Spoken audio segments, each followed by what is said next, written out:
ओम नमो भगवते वासुदेवाय नमः।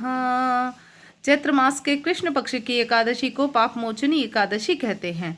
इस साल पाप मोचनी एकादशी का व्रत 15 मार्च को रखा जा रहा है। इस एकादशी का व्रत जो रखता है उसके सभी पाप दूर हो जाते हैं। मार्च में 2 एकादशी आती है, कृष्ण पक्ष की पाप मोचनी एकादशी और शुक्ल पक्ष की कामदा एकादशी।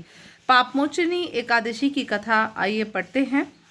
युधिष्ठिर ने भगवान कृष्ण से चैत्र कृष्ण पक्ष की एकादशी के बारे में पूछा। इस पर भगवान श्री कृष्ण बोले, राजेंद्र, मैं आज आपको उस पापनाशक एकादशी का महत्व बताऊंगा जिसे राजा मंदाता के पूछने पर महर्षि लोमेश ने बताया था।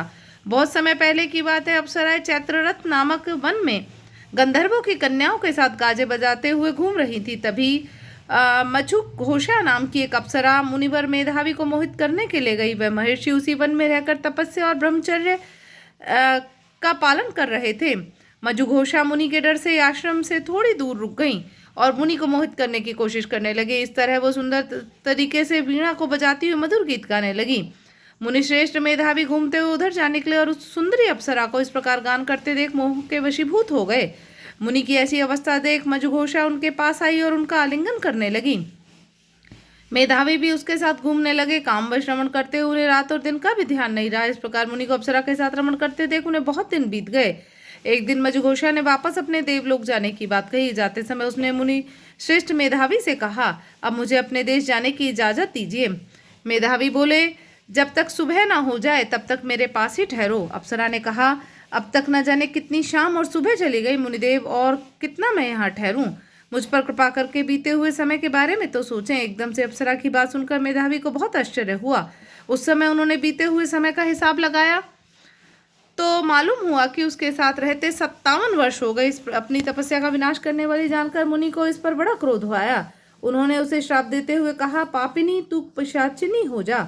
मुनि के श्राप से दग्ध होकर वह विनय में से उनके पैरों में गिरकर बोली, मेरा उद्धार कीजिए। मैंने तो आपके साथ अनेक साल व्यतीत किए हैं, इसलिए मुझ पर कृपा करें। और यह कहते हुए मुनि बोले, श्राप से उद्धार करने के लिए एक उपाय बताता हूँ। तुमने मेरी बहुत बड़ी तपस्या नष्ट कर डाली है। चैत्र कृष्ण पक्ष में जो शुभ एकादशी आती है उसका नाम है पाप मोचनी। वह सब पापों का नाश करने वाले। इस प्रकार व्रत करने पर तुम्हें पिशाचिता दूर होगी। ऐसा कहकर मेधावी अपने पिता मुनिवर च्यवन के आश्रम पर गए। उन्हें आया देखकर च्यवन ने पूछा, बेटा यह क्या किया तुमने जो अपने पुण्य का नाश कर डाला? मेधावी बोले, पिताजी, मैंने अप्सरा के साथ रमण करने का पातक किया है। कोई ऐसा प्रायश्चित बताइए जिससे पाप का नाश हो जाए। च्यवन ने कहा, चैत्र कृष्ण पक्ष में जो पाप मोचनी एकादशी आती है उसका व्रत करने से पाप राशि का विनाश हो जाएगा। पिता की यह बात सुनकर मेधावी ने उस व्रत को श्रद्धा से किया और सभी इस एकादशी के व्रत से उसके जितने भी पाप थे वो सभी नष्ट हो गए और वो दोबारा तपस्या करने लगा। पाप मोचनी का व्रत करने के कारण वह भी पिशाच योनि से मुक्त हुआ और फिर अप्सरा होकर स्वर्गलोक में चला गया। जो मनुष्य पाप मोचनी एकादशी का व्रत करते हैं उनके सारे पाप नष्ट हो जाते हैं। इसको पढ़ने और सुनने से सहस्त्र गोदान का फल मिलता है। ब्रह्म हत्या, सुवर्ण की चोरी, सुरापान करने वाले महापात की भी इस व्रत के करने से पाप मुक्त हो जाते हैं। बोलो भगवान विष्णु की जय।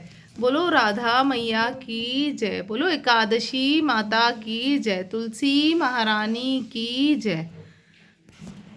ओम जय जगदीश हरे स्वामी, जय जगदीश हरे। भक्त जनों के संकट, दास जनों के संकट क्षण में दूर करे। ओम जय जगदीश हरे। मात पिता तुम मेरे, शरण गहूँ मैं किसकी। स्वामी शरण गहूँ मैं किसकी, तुम बिन और न दूजा, आस करूँ मैं जिसकी। ओम जय जगदीश हरे। जो ध्यावे फल पावे, दुख विन से मन का। सुख संपत्ति घर आवे, कष्ट मिटे तन का। ओम जय हरे। तुम पूर्ण परमात्मा, तुम अंतर्यामी। पार ब्रह्म परमेश्वर, तुम सबके मी। ओम जय जगदीश हरे। तुम करुणा के सागर, तुम पालन हरता। मैं सेवक तुम स्वामी, कृपा करो भरता। ओम जय जगदीश हरे। तुम हो एक अगोचर, सबके प्राणपति। किस विध मिलूं दयामय तुमको मैं कुमति। ओम जय जगदीश हरे, दीन बंधु दुख हरता तुम रक्षक मेरे। करुणा हस्त बढ़ाओ द्वार पड़ा मैं तेरे। ओम जय जगदीश हरे, विषय विकार मिटाओ पाप हरो देवा। श्रद्धा भक्ति बढ़ाओ संतन की सेवा। ओम जय जगदीश हरे। बोलो विष्णु भगवान की जय, बोलो तुलसी महारानी की जय।